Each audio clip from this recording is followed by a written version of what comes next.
내가 예수 그리스도 후기 성도 교회에서 침례를 받기로 결심한 이유, 혹시 예수 그리스도 후기 성도 교회의 선교사들을 만나고 계시나요? 그분들이 예수 그리스도 후기 성도 교회의 회원으로 침례를 받으라는 권유를 받으셨나요? 소개해드릴 영상에는 청소년 시절 2명의 외국인 선교사들을 만나 함께 공부를 하고 이것이 참되다는 것을 느끼면 침례를 받게 쓰시겠냐는 권유를 받은 한 남자의 이야기입니다.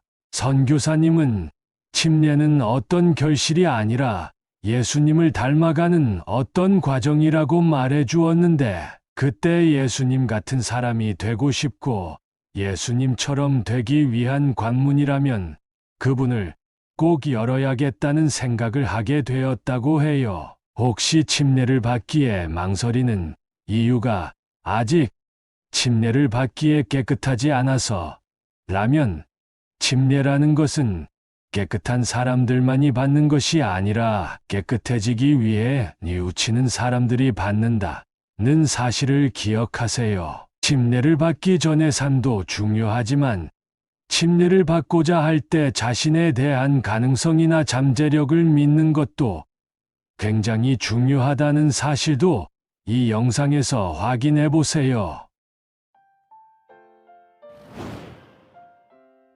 제가 서울 사당동에 살 때가 1999년이었어요. 가을이었는데 어느 날 저희 집에 선교사 2명이 찾아오게 되었죠.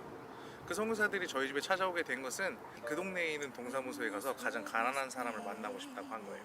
그래서 그 주민센터에서 저희 집을 소개해 준 거죠. 저희는 그때 IMF 때문에 집이 풍비박산 나 있었기 때문에 부모님이랑 따로 살고 있었거든요. 그래서 그렇게 선교사님들이 저희 집 문을 두드렸고 바로 선교사님들과 처음 만나는 것이었어요. 그때 저를 처음 가르쳤던 선교사님의 이름이 노튼이라는 장로님이었는데, 그 장로님이 저를 가르치면서 이것이 참되다는 걸 알게 된다면 침례를 받으시겠습니까? 이렇게 물어본 거예요. 물론 한국말로 물어보신 거죠. 근데 그때는 참되다는 것에 대한 의미도 잘 몰랐고 침례라는 단어도 잘 몰랐어요. 그래서 그때는 그냥 그때가 되면 그렇게 할게요 라고 이야기했지만, 지금 다시 생각해보면 그때 선교사님이 이야기해준 것들이 지금 제 삶에 굉장히 많은 도움이 되었거든요. 조금 더 그것에 대해서 긍정적인 반응을 했다면 그 사람들이 더 좋아하지 않았을까? 그런 생각을 해보기도 합니다. 사실 그 노튼이라는 이름의 선교사님하고 만나서 같이 공부한 거는 3개월 정도였던 것 같아요. 하지만 그때 갑자기 저희 집이 지방으로 이사를 가게 됐어요. IMF 때라서 갑자기 이사를 가야 했던 것은 당연한 일이었고, 반지하에서 다른 곳으로 이사 가면서 선교사님들이랑은 자연스럽게 연락이 끊기게 되었어요. 그런데 한 일주일 정도 지나니까 그 선교사님하고 통화를 하다가 그 선교사님이 저에게 이사간 지역에도 선교사가 있다고 알려주는 거예요. 그렇게 만난 선교사님의 이름이 테일러 장로님 그리고 버드 장로님이었어요. 그래서 그 선교사님들을 만나면서 복음에 대해서 조금 더 많이 배웠던 것 같아요. 사실은 제가 그때 회복이라든지 구원의 계획이라든지 천국과 지옥이라든지 이런 것들에 대해서 잘 알지 못했어요. 16살이었으니까요. 하지만 그때 제가 그런 것들을 듣고 배우고 하면서 이것들이 내 인생을 바꿔줄 무언가가 될 수 있다는 확신이 들게 되었어요. 그래서 그 사람들의 이야기에 조금 더 집중하게 되었고, 이것을 조금 더 알고 무언가 새롭게 출발하고 싶다는 생각에서 침례를 결심하게 되었죠. 그때쯤에 선교사님이 제게 침례는 어떤 결실이 아니라 예수님을 닮아가는 과정이라고 말을 해준 거예요. 그때 느끼게 되었어요. 나도 예수님 같은 사람이 되고 싶고 예수님처럼 되기 위한 관문이라면 그 문을 꼭 열어야겠다는 생각을 하게 됐어요. 침례를 받기로 한 것은 2월쯤이었는데 3월에 침례를 받게 되었어요. 근데 그때도 아직 굉장히 추웠고, 침례를 받기로 한 날 그 교회 건물에 있는 침례탕에서 침례를 받게 되었는데, 그때 마침 보일러가 고장이 난 거예요. 그래서 침례탕에 물을 채웠는데 물은 굉장히 차가웠고 굉장히 떨면서 침례를 받았던 것 같아요.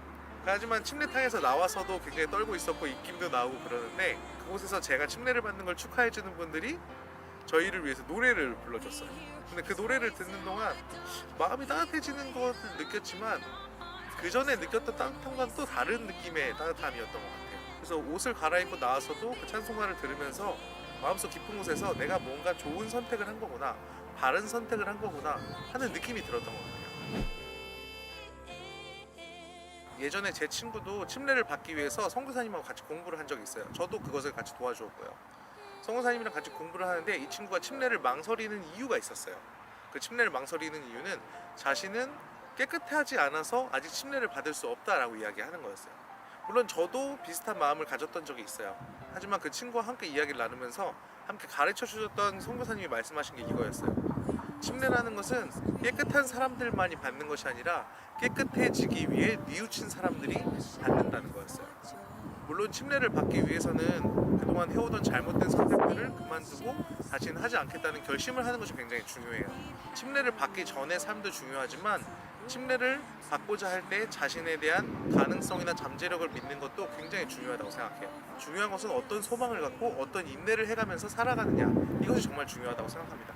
그런 후에 올바른 선택을 하기 위해서 결심을 하고 그것을 행동으로 옮기는 것, 그리고 그때 여러분의 신앙을 키우는 것이 바로 올바른 선택들을 해 나가는 과정이라고 생각합니다. 만약 여러분들이 침례를 권유받으셨다면 그것이 인생에서 가장 중요한 순간일 수도 있습니다.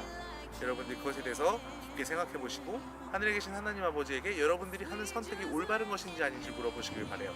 여러분들의 마음속 깊은 곳에 그 응답이 주어진다면 여러분들은 이것에 대한 참됨을 알게 될 것입니다.